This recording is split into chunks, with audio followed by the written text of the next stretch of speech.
Well, absolutely, we need to get to a 50-50 parliament. Behind me here is the number 461 that I like to let people be aware of. I was the 461st ever woman to be elected in parliament in 2017. So 100 years or over 100 years of women, and we still have got a relative low overall number of women in parliament. The difference has only been made in the last 20 years or so.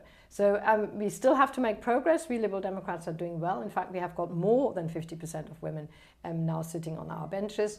The Labour Party is getting there as well. The biggest problem is actually with the Conservative Party, and they do not want any women shortlists, whereas I believe actually these sort of policies make a difference. We should probably have something like shortlists also for ethnic minorities, or we should have shortlists for people with disabilities. So to be a more inclusive parliament, it actually works to have such a thing as shortlists. Now listen, every time I see you and interview you, it is in Bath, in the centre of your constituency. It's the first time I've had a chance to come up here to Westminster to talk to you. What is an MP's week? I mean, how many days are you here in your office and in the House, and how many days in your constituency? So I spend Monday to Thursday here. I usually travel on Sunday night to be here for Monday morning. And then our Thursdays finish relatively early. And I travel back in the afternoon, evening, back to Bath. But usually I'm back late on Thursday evening, and then I have a full day in Bath. And then I also work not full time over the weekend as well. So it's many hours. I don't complain. I knew the job description. I love it, and I feel very honoured to represent Bath. Well, we're talking about job description. You, of course, are MP for Bath, but you're also spokesperson within the Liberal Democrat Party for energy, climate and transport. I was going to ask whether that interferes with your constituency duties or, in fact, enhances it, because those seem to be subjects that are big issues back home. Well, indeed, and that is, of course, always what happens.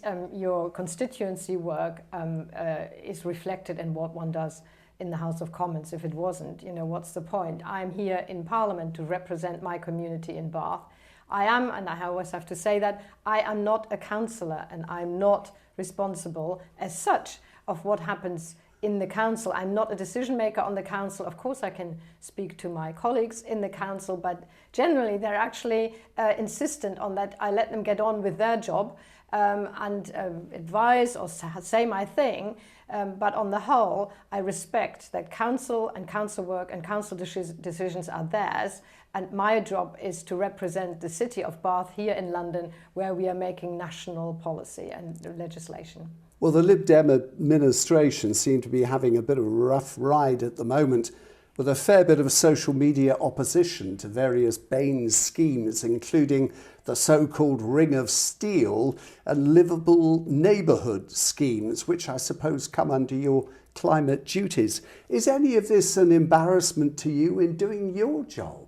No, not at all. I used to be a councillor, not in Bath, but in a town where we used to live before we came to Bath. So I'm very much aware of the rough and tumble of council politics and local government. I believe strongly in local government.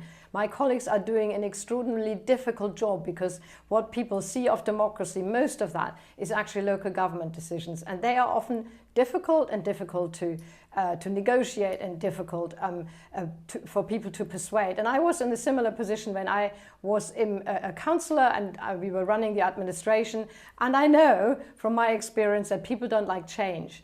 So people are always worried when you introduce something that disrupts what people were known to before. But where would we be if we didn't respond to changing times and changing responsibilities and changing things that emerge, like air pollution or indeed terrorist attacks in cities where we need to protect people? The Ring of Steel is something that the police asked the council to do. So it's very much something where the council is working together with the police. Livable neighbourhood is something that is an ambition, not just for councillors in our city, but across the nation and indeed across other countries in order to make our neighborhoods more livable, particularly for those who do not always use the car. And I say one thing, we are all motorists. This is not an anti-car thing. I together with my husband, own a car. It's an electric vehicle now. But of course I use my car, and I know that we cannot envisage a future without cars, particularly in rural areas. But what we can look at is how we can make it possible that people use their cars less and look at alternatives. And when you ask people, a lot of the questions, particularly young people who do not want to be sitting in their parents' cars but want to do their journeys independently. What is it they would like, or why parents? And I was in that position as well. I was a parent who drove my children to school because I was scared about their safety. So it is a chicken and egg thing. People will start to use their bicycles more or walk more if they feel safe on our roads. And therefore, to make our roads safer for those who do not want to take a car, that's the objective.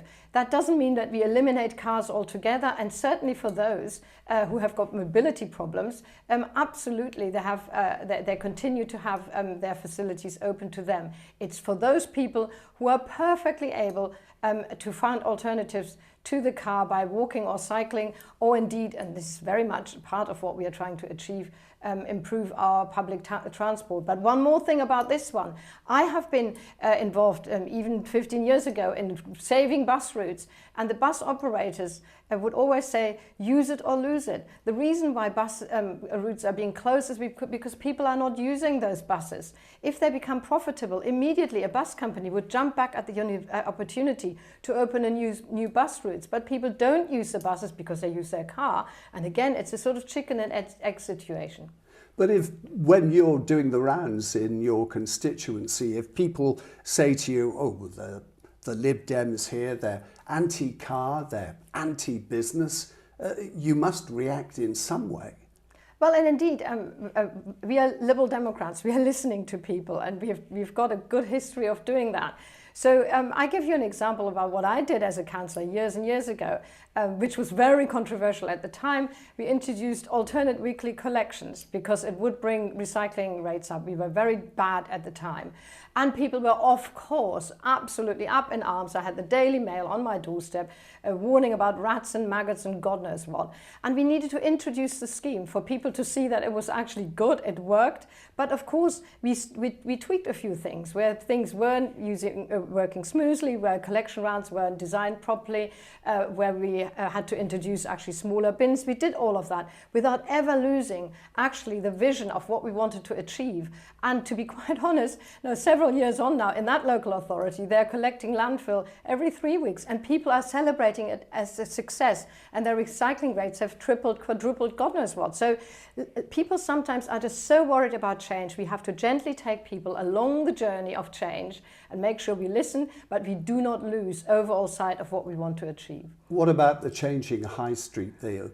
Are these security measures making it more difficult for businesses to trade successfully? Well, again, these are just fears that when actually a scheme is implemented and pedestrian areas are introduced, over time, businesses will find that it is actually to their advantage. And I have said for many years, cars don't shop, people do. If you actually look at the footfall of the areas where people are now only where it's only pedestrian, the footfall is great. I mean, I use a lot Westgate and Cheap Street, that people are very much up in arms. It's full of people. Wonderful, so full of people that I can't even get through with my bike anymore, although it is a shared space, and I have to get off my bike because people are actually using it. That can only be a good thing for the businesses.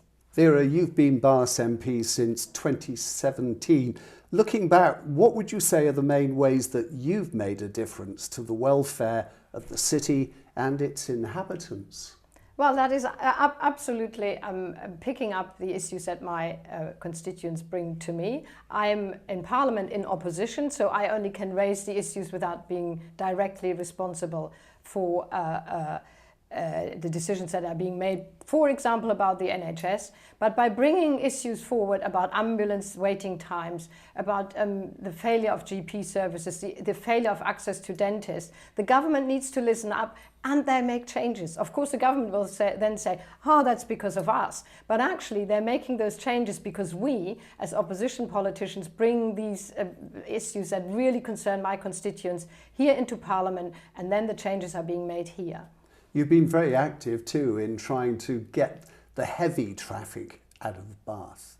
Well, and that's the other thing that I wanted to say, but I don't want to only talk about traffic. I mean, the people who want to continue with no changes at all, do you really want to have the heavy traffic and the lorries going over Cleveland Bridge into our communities? We can't have it both ways. If we are restricting traffic, that's not just always in one direction. And yes, absolutely, the council has done fantastically well in reducing particularly heavy goods vehicles going currently through the city centre, and I hope we can make long-term progress about making sure that the route through Bath is no longer a strategic route. But that is a big, long battle which I've taken up with the government and indeed with Wiltshire MPs and the Wiltshire Council, who, of course, worry about the transport then being displaced. And I say that openly. We need to find solutions that work in the round. It's no good just saying, not me here, and then letting people outside Bath feeling the consequences. It is about finding the best solution in the round, and that's what I've been looking for. I do, however, believe that a strategic route through a heritage city with very narrow roads over a grade 2A listed bridge is not the best solution. There are better solutions outside Bath. Tourism, of course, is still very much the lifeblood of the city. I hear it's recovering quite well after the pandemic, but what can you do to encourage the local economy further? Well, let's go back to the council, because it was your original questions about how I work together with the council. I praise my colleagues in the council of what they have done in order to make sure that Bath as a city is recovering so well. And compared to other towns and cities, Bath is doing exceptionally well, and it is doing well because of what the Liberal Democrats have been doing in the council, making the right decisions about who to support, where to give individual support, but also about big decisions of where we want to, for example, look at locating something like the Fashion Museum, and then maybe regenerating an area around that. It's about the big decisions that sometimes only come to fruition a few years later, but if you get that right, then you are reviving a city centre successfully, and I think my colleagues have done really well, and indeed the numbers that you've been quoting are absolutely speaking to that.